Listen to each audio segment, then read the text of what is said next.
तुमको आँखों में बसा के दर बदर भटक रहा हूँ, खुद को भुला के किताबों में ज़िंदगी गुजार रहा हूँ। जाने कब मिलेगी तू ऐ मेरी मंजिल, कब से ज़िंदगी के इम्तिहानों से गुजर रहा हूँ। नमस्कार दोस्तों, मैं आरजे सिद्धार्थ आरजे क्लासेस 2.0 में स्वागत करता हूँ। दोस्तों, जैसा कि आप देख रहे होंगे, अभी तक लगभग इतिहास के कई सारे वीडियो आए और उनमें अब क्रमबद्ध तरीके से हम आपको जो पढ़ाएंगे वो यूरोपीय शक्तियों का आगमन पढ़ाएंगे। यूरोपीय शक्तियों का आगमन, इसमें दोस्तों आपसे पुर्तगालियों के बारे में बात हो रही थी। पुर्तगालियों में बात हो रही थी जिसमें हमने बार्थोलोमा डिवास, वास्को डी गामा और अल्वेज पेड्रोल और फ्रांसीसी डी अल्मेडा को पढ़ चुके थे। आगे जो दोस्तों बचते हैं इनके बारे में आज पढ़ेंगे। और दोस्तों आगे हम बात करें, YouTube पर बहुत सारी चीज़ें आपको मिलेंगी, लेकिन क्रमबद्ध तरीके से मैंने देखा इतिहास किसी भी चैनल पर अभी तक नहीं मिला है। इसलिए उस क्रमबद्ध तरीके से और एक ऐसे क्लास के माध्यम से जिसमें डिस्क्रिप्टिव ऑब्जेक्टिव दोनों प्रकार से क्लास आपको दिया जा सके, मैंने लेक्चर लेने और देने की बात कही कि शायद यदि आप हमसे जुड़े रहें तो हम अच्छा आपके लिए कर पाएँ और अच्छी तरीके से आपको हम पढ़ा पाएँ दोस्तों। और YouTube पर आप चाहे जितने भी चैनल पढ़ें, लेकिन क्रमबद्ध तरीके से पूरा इतिहास आपको नहीं मिलेगा। वो सिर्फ आपको हमारे आरजे क्लासेस 2.0 पर मिलेगा, जो कि चैनल नया है, जोश नया नहीं है दोस्तों, ये बहुत पुराना है। जब से होश संभाला तब से एक ही चीज़ रही, हमें पढ़ने और पढ़ाने का शौक़ है। सोचा जाए कि आप तक भी किसी माध्यम से पहुंचा जाए। हाँ, इस कैमरे के सामने दोस्तों हम नए हैं, इसलिए हेजिटेशन मुझे है और हमारी लेखनी में थोड़ा ये रहता है कि थोड़ा हम कम लिखते हैं, तो आप थोड़ा कंपेयर कर लेंगे तो ज़्यादा अच्छा रहेगा दोस्तों। अब कहीं ना कहीं तो दोस्तों कुछ ना कुछ कमियां तो हर चैनल में होती हैं और हमारे चैनल में तो बहुत सारी कमियां हैं। बस आपका प्रेम है जो हमसे आप जुड़े हैं और आपका ही प्रेम है जो हमको एक उत्साह मिलता है और रोज़ पढ़ाने के लिए भी हम आपके पास आ जाते हैं। चलिए दोस्तों, हम बात करें जो पुर्तगाल से आने वाले थे उनमें दोस्तों अभी तक जो हमने पढ़ा तो सबसे पहला व्यक्ति जो भारत की तरफ आने का प्रयास करता है लेकिन भारत नहीं पहुंच पाया, उसका नाम है बार्थोलोमा डिवास। क्या नाम है? बार्थो, कहीं लीमा कहीं ल्यूमा, ये आपको मिल जाएगा। तो बार्थोलामा भी मिल जाएगा, कोई दिक्कत नहीं। बार्थोलोमा डिवास, ये सब डियास भी मिल जाएगा, कोई दिक्कत नहीं। अंग्रेजी से हिंदी में बनाए गए हैं तो उनके उच्चारण में दोस्तों थोड़ा सा दिक्कत रहती है। दूसरे यदि हम दूसरे व्यक्ति की बात करें तो बहुत चहेता नाम आप जानते होंगे, वास्को डी गामा दोस्तों। तीसरे व्यक्ति की यदि हम बात करें तो इसके बारे में दोस्तों यदि हम बात करें तो पेड्रो अल्ब्रेज कैब्राल है। पेड्रो अल्ब्रेज रिबा है, कैब्राल है। इसके बाद एक और दोस्तों नाम है जो हमने आपको पढ़ाया था, फ्रांसीसी डी अल्मेडा। फ्रांसीसी डी अल्मेडा। अब दोस्तों इनको एक चीज़ और है, इनको आप क्रम से ही याद कर लेंगे, कहीं पर आप लिख लें और दोस्तों इनको आप क्रम से लिख लें ताकि यदि मिलान करने के लिए कभी पूछा जाए या फिर मिलान कभी कभी पूछ देते हैं, उसमें क्रम पूछ दिया जाए तो आप सही तरीके से सॉल्व कर पाएँ एग्जाम में। तो पहला व्यक्ति बार्थोलोमा डिवास, ये भारत आने का प्रयास करता है लेकिन उत्तमाशा द्वीप से वो वापस चला जाता है, जो कि दक्षिणी अमेरिका के बिल्कुल नीचे है, दक्षिण में है। फिर वास्को डी गामा, ये भारत तक पहुंचता है अब्दुल मजीद जो होता है नाविक, उसकी सहायता से। ये पेड्रो अल्ब्रेज, ये भारत आता है और फ्रांसीसी डी अल्मेडा आते हैं। ये व्यापार करने के लिए भारत तो आए, साथ में इंडोनेशिया, मलक्का तक दोस्तों ये गए। चलिए अब इसी की क्रम में और दोस्तों हम नाम जोड़ेंगे। उन व्यक्तियों के यदि हम नाम लिखना चाहें तो पहले हम इधर लिखते हैं दोस्तों। इतना आप तो पढ़ चुके हैं, ये पहला वीडियो था। अब सेकंड में दोस्तों हम पढ़ेंगे। सेकंड में यदि किसी का दोस्तों नाम आएगा तो बहुत अच्छा नाम है, Alfonso de Albuquerque. Alfonso de Albuquerque. Alfonso de Albuquerque हैं। अल्फांसो दोस्तों एक आम भी आता है जो महाराष्ट्र का बहुत मशहूर है, GI टैग उसको मिला, चलो वहाँ से बात नहीं करेंगे। अल्फांसो डी अल्बुकर्क की बात करें तो अल्फांसो डी अल्बुकर्क दोस्तों वास्तविक पुर्तगाली शक्तियों का ये वास्तविक संस्थापक माना जाता है, वास्तविक संस्थापक माना जाता है दोस्तों। लिख लेंगे, आराम से सुनेंगे, कोई घबराने की जरूरत नहीं है, पूरा इतिहास में डिटेल में आपको बताऊंगा। तो अल्फांसो डी अल्बुकर्क दोस्तों आया तो इसको पुर्तगालियों का वास्तविक, पुर्तगाली शक्तियों का वास्तविक संस्थापक भी इसको दोस्तों माना जाता है। अल्बुकर्क पहली बार 1503 में दोस्तों आया था, पहली बार 1503 में आया। कब? जब हमने आपको बताया था पेड्रो अल्वेज कैब्राल ये 1500 में भारत आया था और ये 13 जहाजी या 13 जहाज़ों के साथ आया था, 13 जहाज़ों का एक बेड़ा था उसके साथ आया था। और दोस्तों 13 जहाज़ों में एक जो जहाज़ था जिसका वो मालिक था वो अल्फांसो डी अल्बुकर्क उसी में शामिल था। इसलिए दोस्तों ये पहली बार 1503 में आया था पेड्रो अल्वेज कैब्राल के साथ में। जब ये 1503 में पहली बार आया तो कुछ ना कुछ इसने भी किया होगा, क्योंकि इधर पेड्रो अल्वेज कैब्राल भी यहाँ पर कुछ छाप छोड़ते हैं। जब ये पहली बार आया तो इसने प्रथम दुर्ग दोस्तों, प्रथम दुर्ग कोचीन में स्थापित किया। कहाँ? कोचीन में स्थापित किया दोस्तों। प्रथम जो दुर्ग था तो कोचीन या हम कोचीन कह सकते हैं दोस्तों, कोचीन में इसने स्थापित किया, कोचीन में स्थापित किया। फिर इसके बाद दोस्तों 1509 में अब दोबारा जब आएगा भारत में वायसराय बन के, गवर्नर बन के 1509 में जब ये आया अल्फांसो डी अल्बुकर्क, अब ये गवर्नर बन के आया है पुर्तगालियों का 1509 में। तब ये क्या करेगा दोस्तों? तब ये कोचीन को ही अपना मुख्यालय बनाएगा। तो प्रश्न ये यहाँ पर बनता है कि अल्फांसो डी अल्बुकर्क भारत कब आया? तो वहाँ पर पहली बार 1503 में आया। किसके साथ आया? पेड्रो अल्वेज कैब्राल के साथ में आया। अब गवर्नर के रूप में कब आया? तो 1509 में आया। क्लियर दोस्तों हो गया। दूसरी बात, पुर्तगालियों का वास्तविक संस्थापक, पुर्तगाली शक्तियों का भारत में वास्तविक संस्थापक कौन माना जाता है? तो फ्रांसीसी डी अल्बुकर्क दोस्तों माना जाता है। अगला, अब यदि हम बात करें 1510 में घटना हुई, 1510 में, तब दोस्तों कह सकते हैं 1510 में यूसुफ आदिल शाही सुल्तान बीजापुर के थे।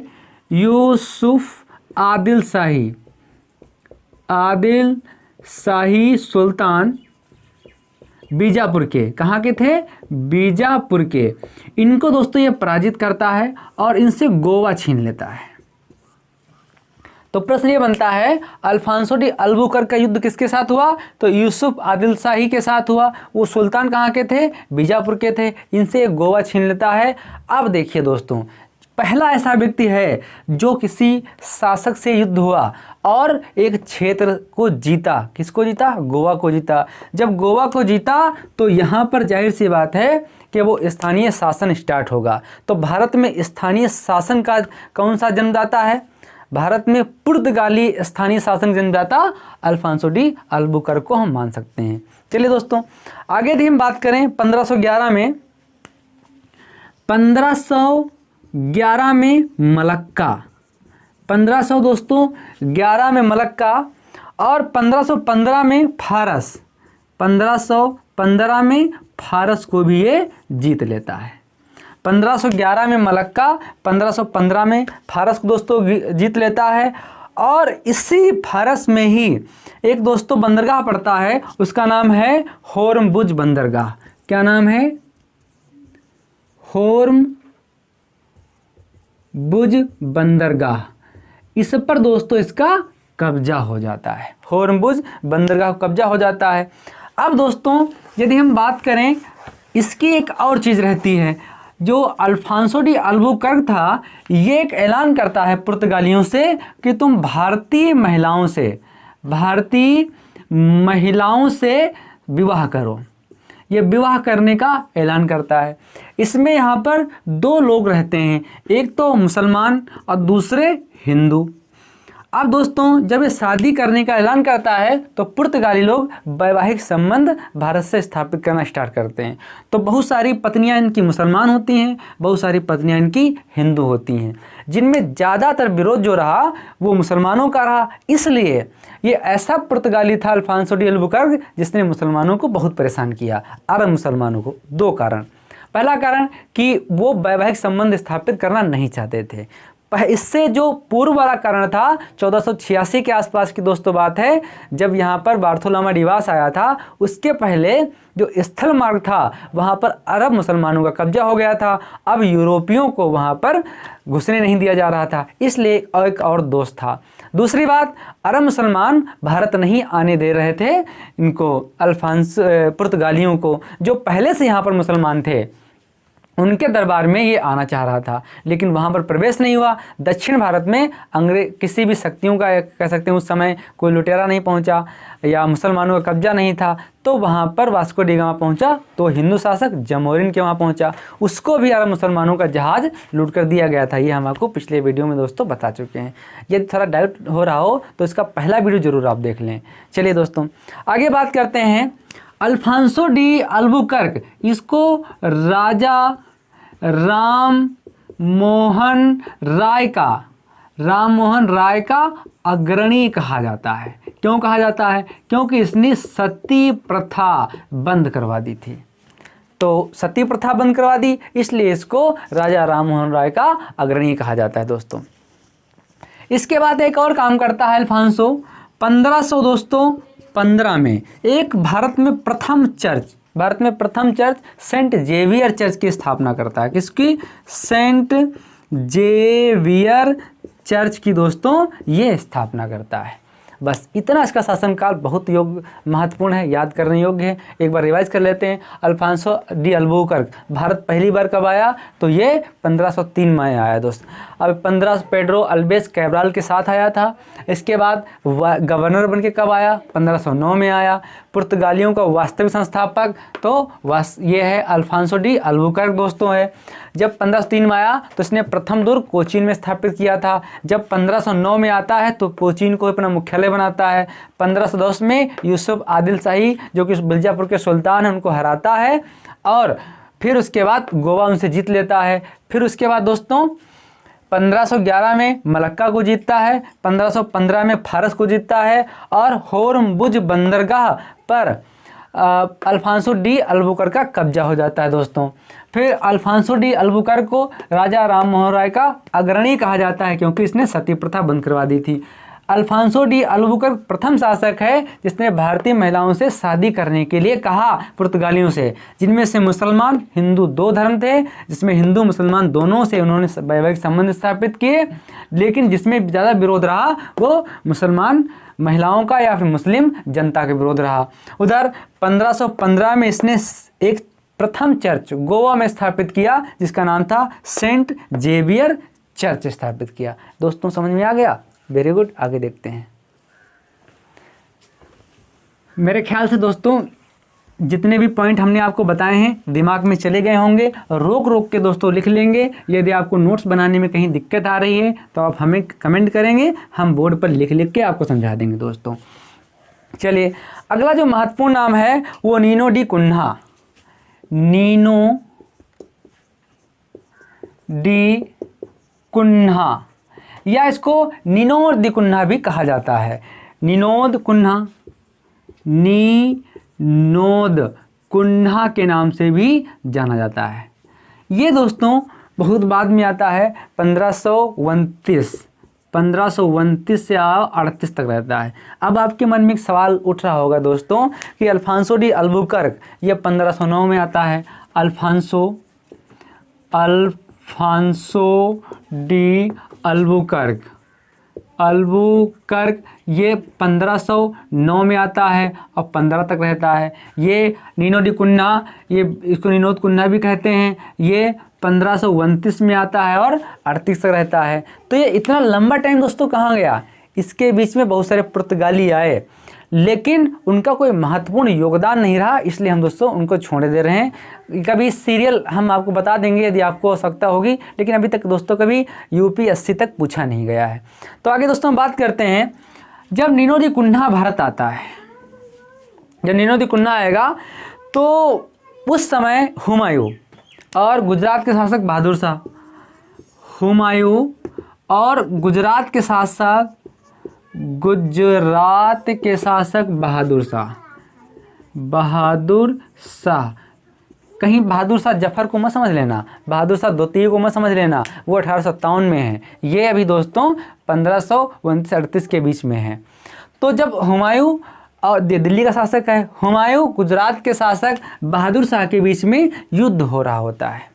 इनका आपसी विवाद का फायदा लेकर के निनोदी कुन्हा भारत में अपनी राजनीति स्थापित करता है। ये दोस्तों अंग्रेजों की हमेशा चल रही है कि यहाँ पर फूट डालो, राज करो, ये तो बहुत समय तक चलता आया है दोस्तों। तब एक होता क्या है, उसी के क्षेत्र में कह सकते हैं 1534, जब आपसी विवाद चल रहा है, ना तो हुमायूं के पास टाइम है ध्यान देने के लिए अपने देश पर, ना ही बहादुर शाह को फुर्सत है कि अपने साम्राज्य पर ध्यान दिया जाए, इसलिए इसका फ़ायदा पुर्तगाली उठाते हैं। और निनोदी कुन्हा 1534 ईस्वी में दोस्तों बेसिन क्षेत्र, 1534 ईस्वी में बेसिन क्षेत्र, और 1500 दोस्तों 1535 में दीव, दमन दीव वाला, तो दीव पर ये निनोदी कुन्हा का दोस्तों कब्जा हो जाता है। अब बहादुर शाह जफर तो अभी वहीं जूझ रहे हैं। इसके बाद 1530 ईस्वी में कोचीन के साथ में गोवा पर भी कब्जा हो जाता है। 1530 में अब कोचीन प्लस गोवा, इन दोनों पर भी निनोदी कुन्हा का दोस्तों कब्जा हो जाता है। और स्थानीय शासक अभी ध्यान नहीं दे पा रहे हैं, वो सारे शासक आपस में लड़ रहे हैं। उस दौरान दोस्तों बहादुर शाह की मदद के लिए दोस्तों सुलेमान रईस आक्रमण करते हैं, लेकिन वो खास कोई मदद बहादुर शाह की नहीं कर पाते हैं। विवाद ये था बहादुर शाह का, एक तो दोस्तों था कह सकते हैं बेसिन पर समझौता, बेसिन पर समझौता, एक बेसिन पर दोस्तों समझौता होता है, और दूसरा दोस्तों बेसिन पर दीवार खड़ी करने की बात होती है, बेसिन पर दीवार खड़ी होने की बात करती है। इसीलिए दोस्तों हुमायूं का बहादुर शाह के साथ विवाद होता है, उसमें पुर्तगाली भी अपना हाथ साफ करते हैं। अब यदि दोस्तों बात करें, बहादुर शाह पुर्तगालियों के बीच में युद्ध हो रहा होता है, बहादुर शाह नाव से गिर के समंदर में डूब जाता है और मर जाता है, और फिर वहाँ पर कब्जा निनोदी कुन्हा या पुर्तगालियों का आराम से हो जाता है दोस्तों। चलिए आगे अब बात कर लेते हैं, मेरे ख्याल से समझ में आ गया होगा। आगे दोस्तों अगला नाम जो है हम आपसे बात साझा करेंगे, उसका नाम है गार्सिया दा नोरन्हो। गार्सिया दा नोरन्हो।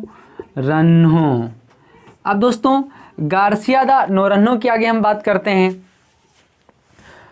उस समय की यदि बात की जाए गार्सिया दा नोरन्हो में, थोड़ा लाइट चली गई दोस्तों तो आपको डिम दिख रहा होगा, लेकिन आप हमें लेक्चर पर ध्यान दें और समझ में आ जाएगा, इतना बुरा नहीं दिखेगा। अव्यवस्था दोस्तों है, छोटा सा चैनल है, तो आप थोड़ा साथ देंगे तो हम आपके सहारे कुछ अच्छा कर ले जाएंगे। चलिए दोस्तों बात करते हैं। अब यदि बात किया जाए गार्सिया दा नोरन्हो को, तो ये दमन, सालसेट, चौल बम्बई, ये दोनों दोस्तों महाराष्ट्र में हैं। चौल बम्बई, सेंट थॉमस मद्रास,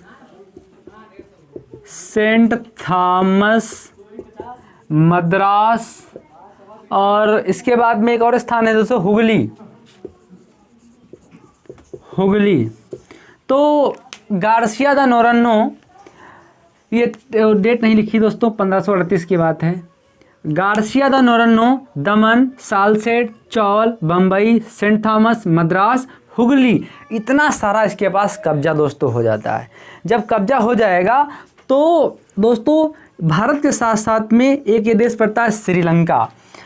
ये ऐसा व्यक्ति है गार्सिया दा नोरन्हो जो पहला पुर्तगाली है, ये भारत और प्लस श्रीलंका दोनों पर हासिल करता है, दोनों पर कब्जा करता है और दोनों जगह मिलाकर दोस्तों 50 दुर्ग स्थापित करता है। बस इतना इसका दोस्तों महत्वपूर्ण है।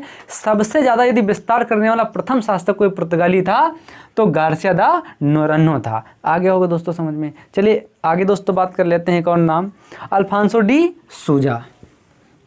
बहुत अच्छा नाम है दोस्तों, अल्फांसो डी सूजा। अल्फांसो डी सूजा।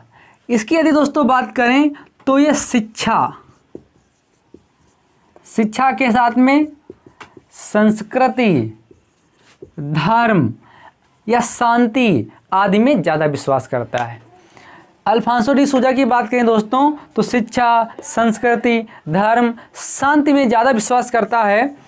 और इसी के साथ में संत सेंट जेवियर, इसी के साथ में संत सेंट जेवियर ये दोस्तों भारत आते हैं और इन्हीं के नाम से दोस्तों गोवा में एक चर्च भी स्थापित दोस्तों हो जाता है अल्फांसो डी अल्बुकर्क के द्वारा।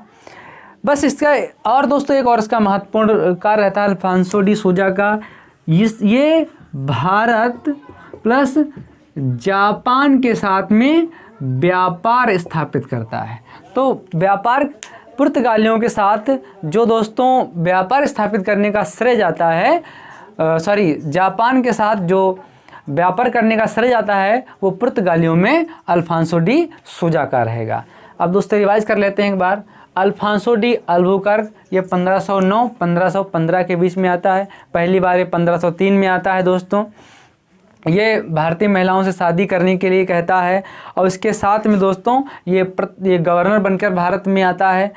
और कैसे कह सकते हैं दोस्तों 1511 में मलक्का और 1515 में हुगली और होमबुर्ग बंदरगाह पर ये अपना कब्जा कर लेता है। उसके बाद में दोस्तों नीनो डी कुन्हा की बात करें, नीनो डी कुन्हा ये भारत आने वाला एक गवर्नर है जो कि दोस्तों बेसिन द्वीप पर अपना अधिकार करता है। साथ में दोस्तों इस समय नीनो डी कुन्हा जब भारत आता है तो दिल्ली पर कौन बैठा होता है, हुमायूं बैठा होता है दिल्ली पर, हुमायूं।